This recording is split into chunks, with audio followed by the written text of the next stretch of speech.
Good morning, everybody. Welcome to the channel, Bull's Garage. As you can see, I got Max and Charlie here outside on this Saturday morning before I head off to work in the afternoon. And I'm gonna give you guys a in-depth kind of how the Apple CarPlay works in my Lexus GSF, because a lot of you guys have been asking for it to do a more in-depth review of how it actually works. So that's what we're going to do today. But before we get into the overview of the Apple CarPlay, a few announcements. So the plan is April 11th, which is a Tuesday, to go to the drag strip with the GSF, because my original tires, they're pretty much worn out and bald. They need to be replaced. So I want to go to the track, to the drag strip, do a few burnouts in the box and do a couple runs and see what the time is. And then I could finally send these tires off, put the Volsons on and rock them and replace these tires. Also, I am going to be doing some modifications to the interior lighting of the door trims in the GSF. Shout out to Up and Smoke 333 on Instagram, because he did the same process and he helped me to get the proper LED strips and kind of gave me a walkthrough how to do it. So I'm going to make kind of a video of that process when the parts come in. So make sure you subscribe and stay tuned for that. And also, one good thing with my job, as you know, my hours were all messed up because of COVID for a year and a half now. And I finally got my schedule back, 9:30 to 6. I still do weekends, but hopefully that ends rather soon, maybe within the next 6 months, but we'll see. But I'm so happy to be back to 9:30 to 6, because I could, after work, hit the gym and it's not late like it currently is when I get off so late. So that's going to be a new chapter again. I'm going to hit the gym again because I've been missing the gym and just been slacking on that. But anyway, let's get inside the car. All right, so we are inside the car. My phone is not plugged in. As you can see, my charging cord is here. So the Apple CarPlay, you could have it either connected through the lightning cable or whichever USB connection you have, whether it's Apple or Android, and then it's going to work connected or wirelessly. So I'm just going to put the car into accessory mode. And you heard that little quick. It always does that ever since I installed it, and it shows this little camera thing when the system is booting up. And this is real life, so you could kind of see how long it's going to take. So the phone is connected to my camera right now, or to my car. So hopefully the audio is coming through okay. All right, so it boots up and it automatically takes you to this screen. The only thing that you need to have on is your Wi-Fi and your Bluetooth. And then from there, you could do whatever you like. So the only thing, there's two downsides to this. The joystick, probably can't see, but the joystick down here that you use to control the screen and everything is not as responsive as it is with the original screen, but that is just something you have to work around. But let's say I want to listen to music. I will click on my Spotify. It loads off whatever I was listening from my phone. So let's hit up, let's see here, music. See, I'm trying to get to Capricorn, and it's just a little finicky, but there we go. Let's see. Well, the music's probably playing, but since I'm connected and recording, it's not going to play the music. But normally the music would start playing and you'd be good to go. Let me see if I click. Yes, so as soon as I click play, it stopped filming. So I'm filming with the phone that's connected to the car, so that's why it's just a little bit inconvenient and not the best way to show you this, but that works perfectly well. If we come on over, click back again. So you have all basically your settings that you have within the app. You have your, come on, go up. So recent playlists, you could browse your library. So, you know, this I like a lot because it works. So like all my liked songs pop up, and it's so intuitive. It's very, very quick. So props to that. Then if you click menu, it goes back to this screen. And let's say we want to click the map. So you see the little blue outline around the map now? That means you're in the map. So you could click on it. Kind of shows you where you are, a general location. And we can move around with the map if we want. We could go wherever we need to go. Okay, which is very neat. Let's say we want to go somewhere. So let's pretend add destination. And I'm gonna say, so you could do a voice search. You have your saved places, your home, your work. Let's say take me to a gas station. It's gonna pull up the closest gas stations to me. Impact Fuel, actually, this is a new one that just opened up. But let's go somewhere further.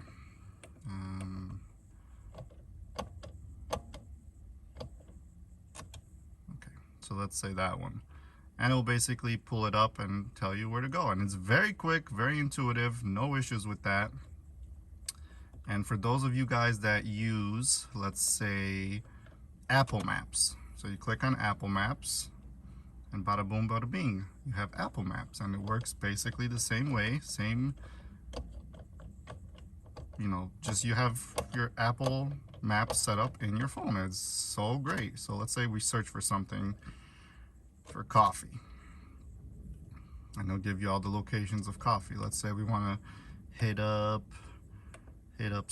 Tiffany Tutti Frutti, okay? And there you go, you got destination and the way you go. So it's very quick, very intuitive. The only thing is, just like I said, the joystick is a little finicky. It's not as smooth, but let me see what else I could show you. Then you have, let's say you want to call somebody. So automatically gives you your favorites, my wife, people I know, yada yada. You could go over to your contacts. You have all your contacts in there. I mean, it's very quick, very intuitive. Like I said, no issues with that. If you have Apple Music, click on Apple Music and it'll open Apple Music, and you could search and play whatever you like from Apple Music. Let's see. Same thing, you could have, you know, same setup as you have on your phone. You could search for anything you like. And then on the left hand side, it shows you all your recents that you have been using. So like, let's say you want to go back quickly into Maps, you'll click that and you're back in it. So let me see what else we got. And then the cool feature is messages. So let's say my brother, Mr. Greg. So as soon as you click on his message, it won't actually display any of the messages that he wrote or that you wrote. It's gonna automatically bring up Siri through the car and have you dictate a message to him. And unfortunately, I can't show you that because I'm recording with the phone, so it stops recording, but like I said, it works flawlessly. Then you have a few setting options. I think I went over this originally in the first video. You have do not disturb while driving.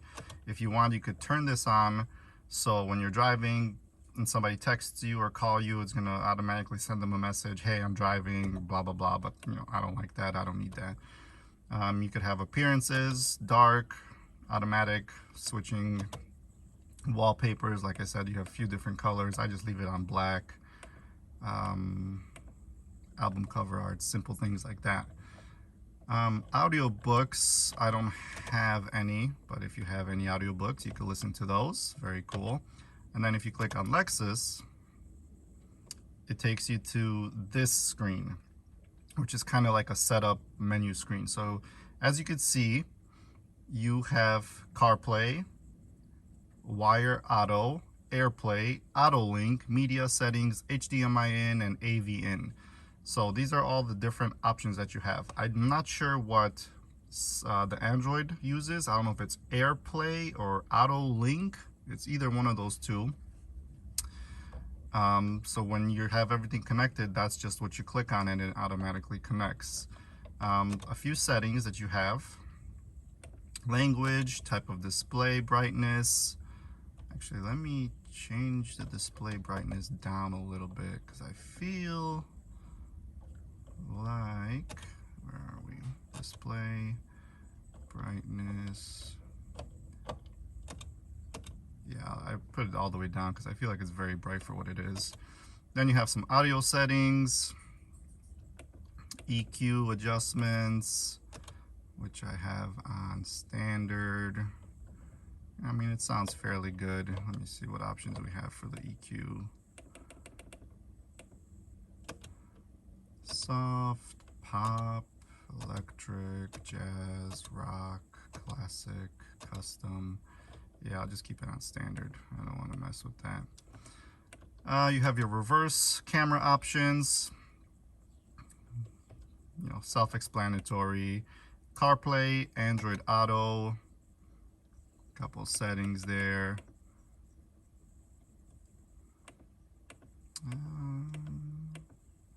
Touchpad, remote lever. Let's see what this is. Mini touchpad, remote lever. Let me change it to that and see if this becomes any more intuitive.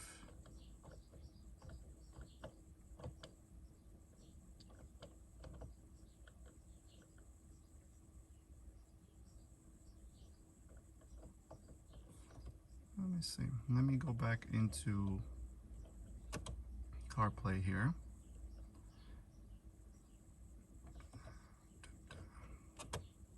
And let me actually see.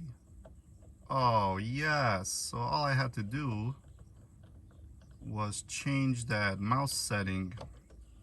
And now it is much better.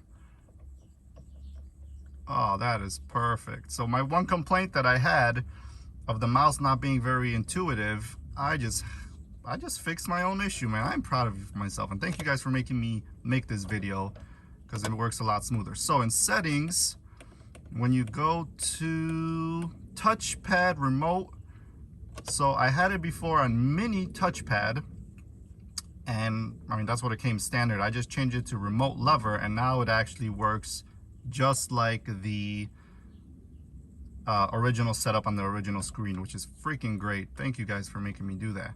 But let's see if I go wired auto. What does that show? Please connect your Android device. Okay, so if you have an Android device, you would connect it here, either Bluetooth or through the USB port, and it would work. So that's cool right there.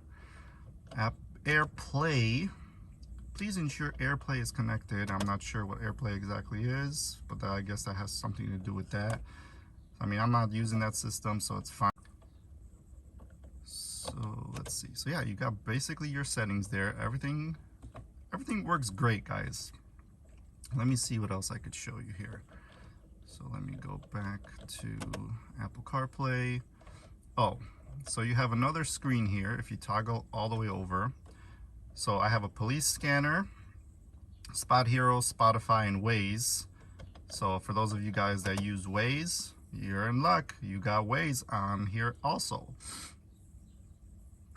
I don't have to explain how Waze works. Waze is the only one that I've noticed that takes a little longer to boot up, but that's because I don't use it every single time, or I don't have that set to Waze. There we go. So basic setup of Waze here, guys. Spot Hero. Let me open this one because I haven't opened it. Find parking. Spot Hero account needed. Blah blah. Okay, so I mean that's not something you're gonna use on there. But then you have, if you want to listen to your police zones, there you go. And then you could just scroll on back, and I mean that's all you have, all your options. So Siri works great. If the phone's connected, you know, you just say, hey Siri, call here, text this, destination here, anything you say, it'll do it for you. The only thing that I don't like is when you have Apple CarPlay connected and you try to make a FaceTime call, it will not activate, I guess, the camera on the phone when you're talking to somebody. It's just a black screen.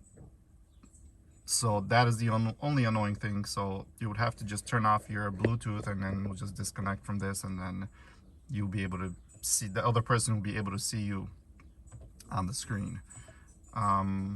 That's the only other thing. I mean, very great system. I like it a lot. No issues with it. So if you guys have any questions regarding it, let me know and I will try to answer them as best as I can. But yeah, I hope this video helped you guys out a little bit more in detail about, you know, how everything works on here.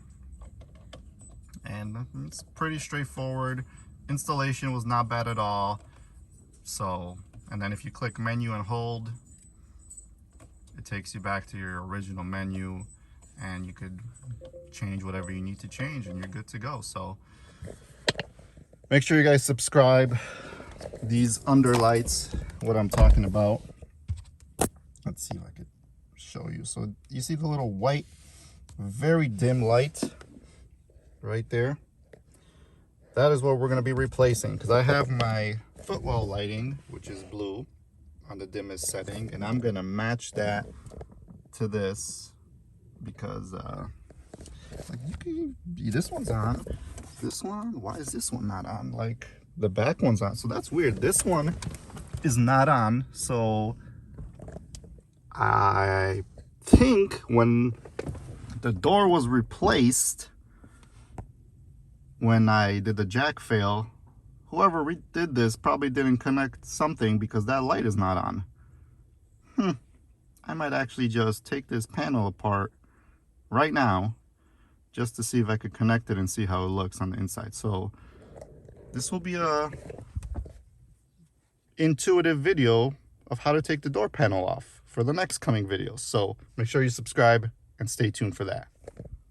All right, so I have never taken the door panel off in this car per se, but I can't imagine that it's going to be too difficult. So I'll just pop that up, because most likely there's going to be a bolt or screw or something holding this panel to the door.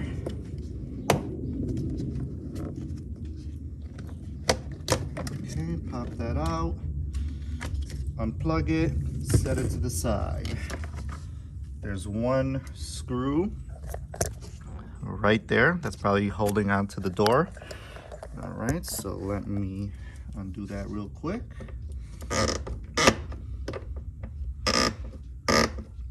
Oh, geez, let me get an actual flathead. But then usually there's another screw. Yes, so you just pop that back. You have another Phillips right there.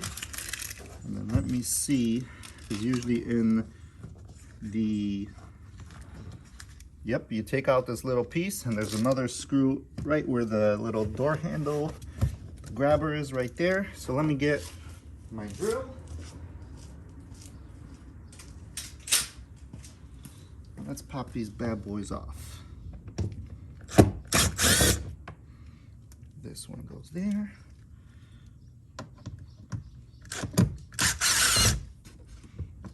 This one goes here, the same bolt.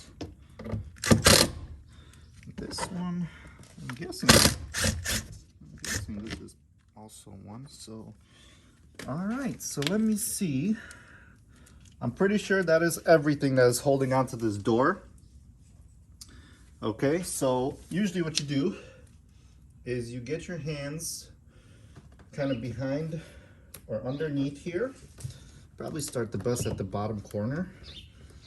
And you just pull back, and then you'll start hearing the clips pop off. Yep, there we go. And you can see the bottom is fairly loose. And this is pretty dirty. I gotta clean that because that is unacceptable. All right, pop got that. And then the last step is probably just have to kind of lift up. Just be careful because the door handle is still connected. And the light here is connected. So be sure to disconnect that. Okay, I'm just looking back here to be sure. And I think we can start just pushing it up on here because it's probably sitting on this lip.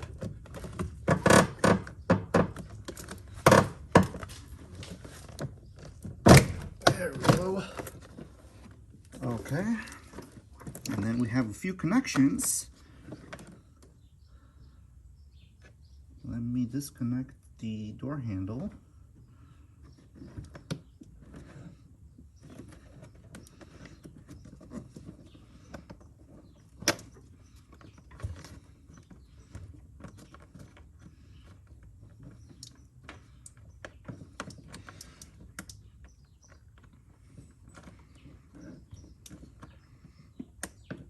All right, a couple clips that I'm trying to get off too.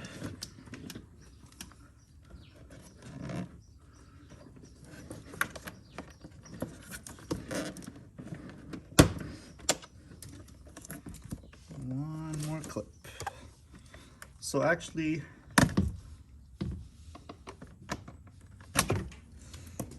there we go, and that is taken off.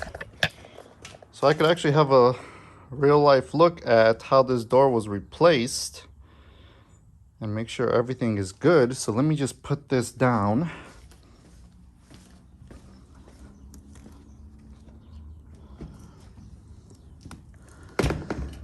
So the light is underneath here, and either, let's see, this was the light plugged in here. This looks like the power to the light right on here, and I got to make sure that there was a plug in here, whether it was connected or not, because this is not giving me any light output. But everything looks good here. So that was super easy to take that off, guys.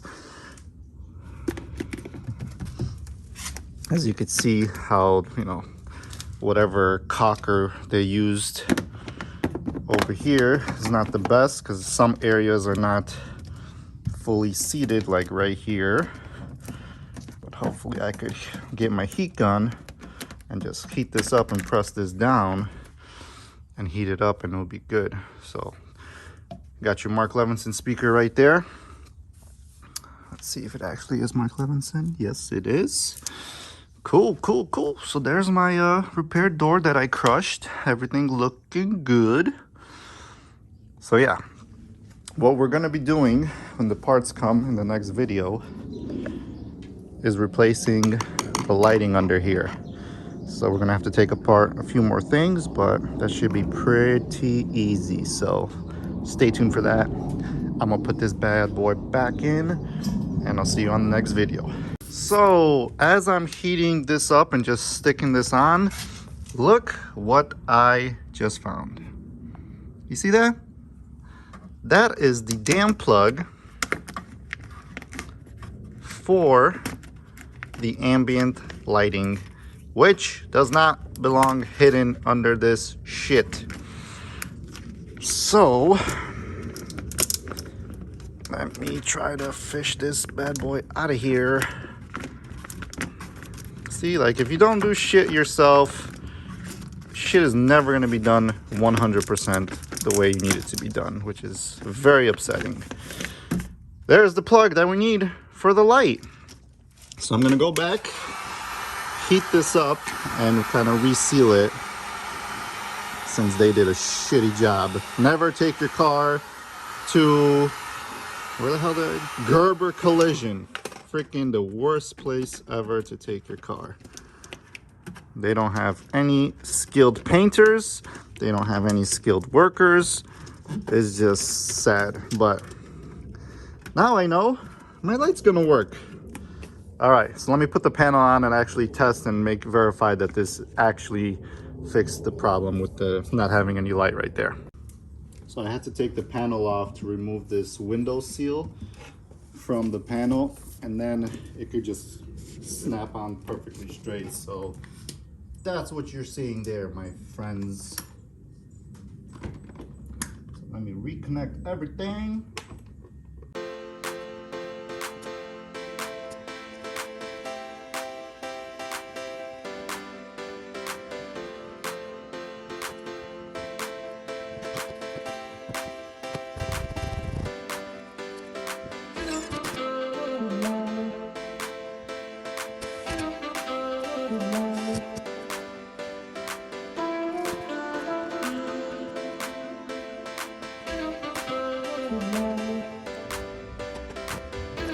There you go. Passenger side ambient lighting works again.